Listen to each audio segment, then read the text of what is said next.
The body cam footage was missing. Of course it was. The department called it a technical malfunction, a glitch, an unfortunate failure in an otherwise clear-cut case. But everyone in the neighborhood knew the truth.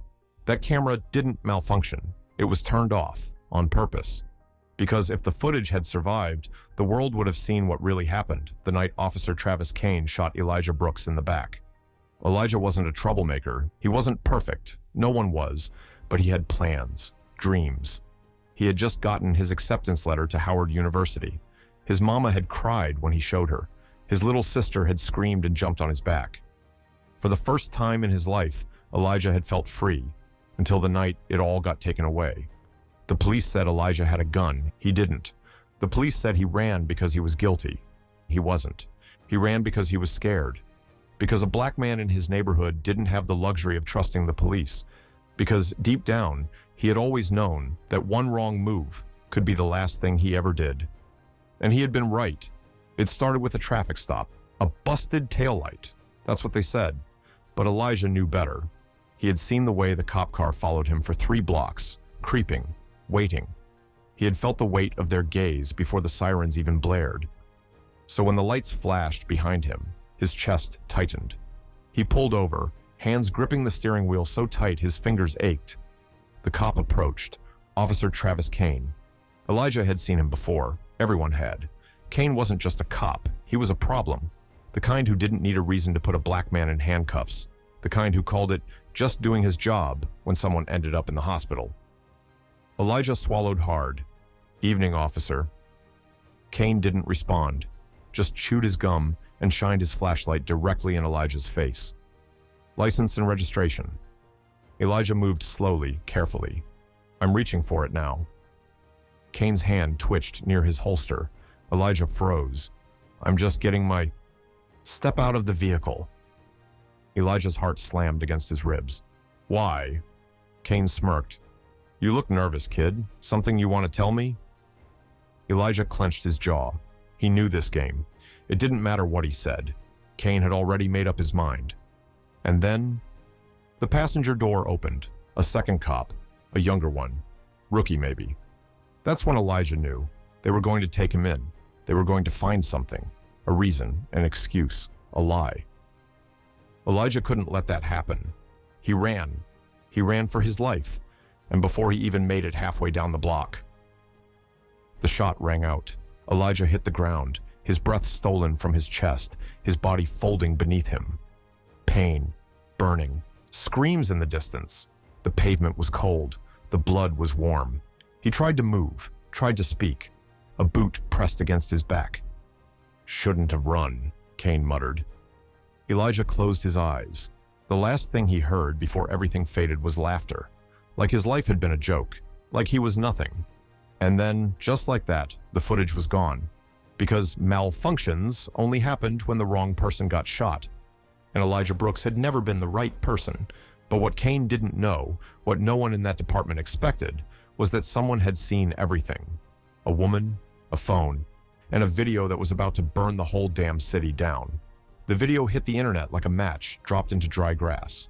Within hours, Elijah Brooks's name was everywhere. The footage was shaky, but clear enough. It showed Elijah stepping out of his car, his hands open. It showed him backing away as Officer Kane smirked, reaching for his baton. And then, Elijah running, the shot, the laughter, and Elijah bleeding out on the pavement while no one did a damn thing to help him. No weapon, no threat. Just a young black man who had tried to survive the only way he knew how. By the next morning, the city was on fire. Denise Brooks hadn't slept. Her baby was gone.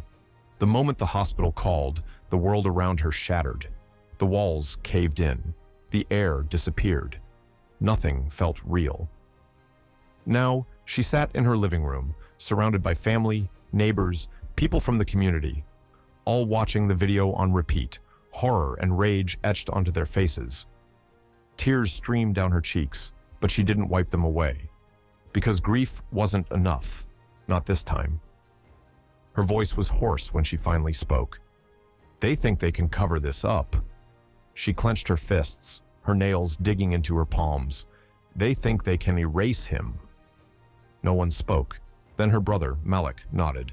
Not this time. Denise wiped her face, her body shaking. We fight.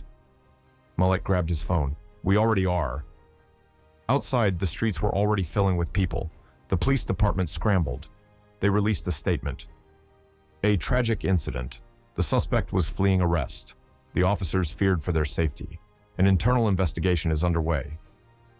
No apology, no admission of guilt, just the same old script.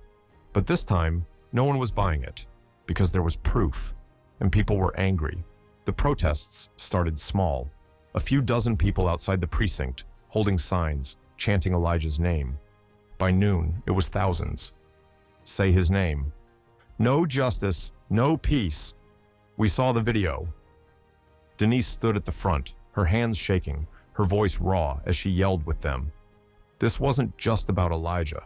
This was about every mother who had buried her son without justice. And this time, the world was watching. Meanwhile, Officer Kane sat in his precinct, watching the protests on the news. His face was everywhere now. His name, his badge number. He clenched his jaw. They'll get tired, he muttered to the rookie sitting next to him. The young cop didn't respond. He just stared at the screen, his face pale, because deep down, they both knew. This time was different. That night, the mayor held a press conference. Officer Kane has been placed on administrative leave. The crowd outside erupted in rage. Administrative leave? That's a paid vacation. Denise Brooks stood in the crowd, fists clenched. She could feel it, the fire in the air, the pressure building. This wasn't over, not even close, because she wasn't backing down, not until her son got the justice he deserved. The protests didn't stop. They got bigger, louder, more relentless. By the second night, thousands of people flooded the streets.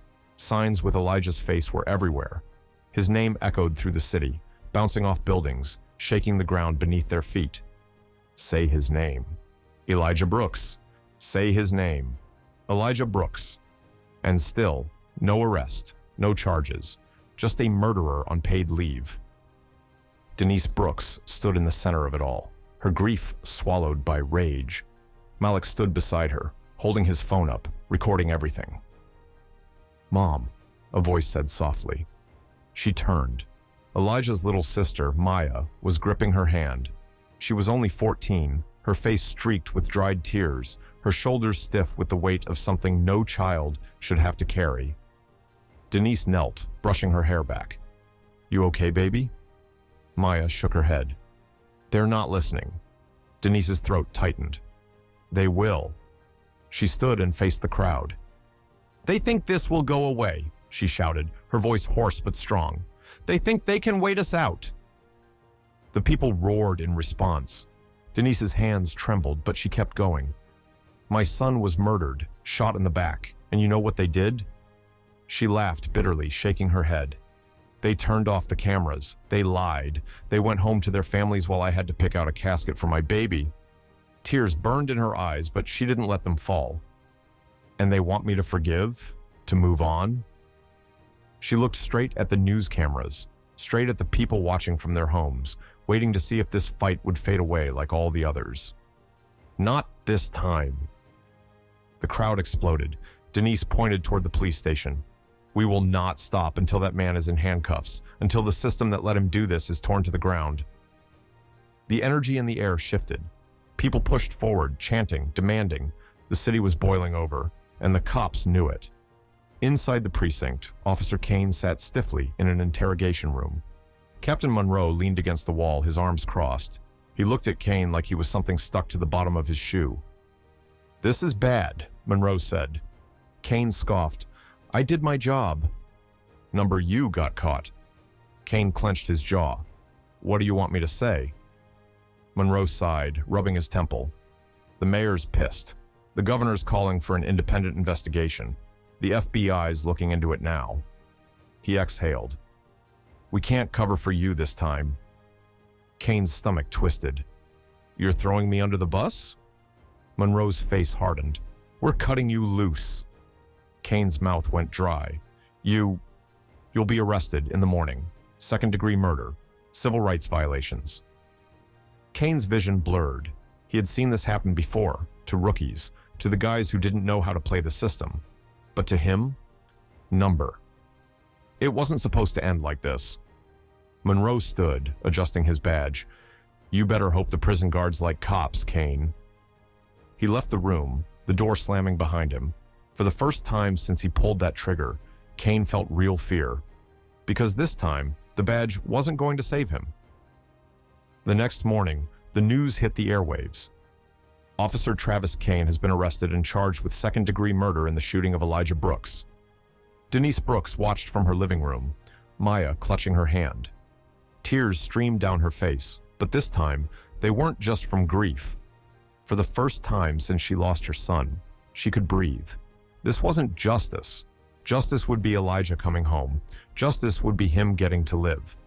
But this was accountability, and it was only the beginning. The fight wasn't over.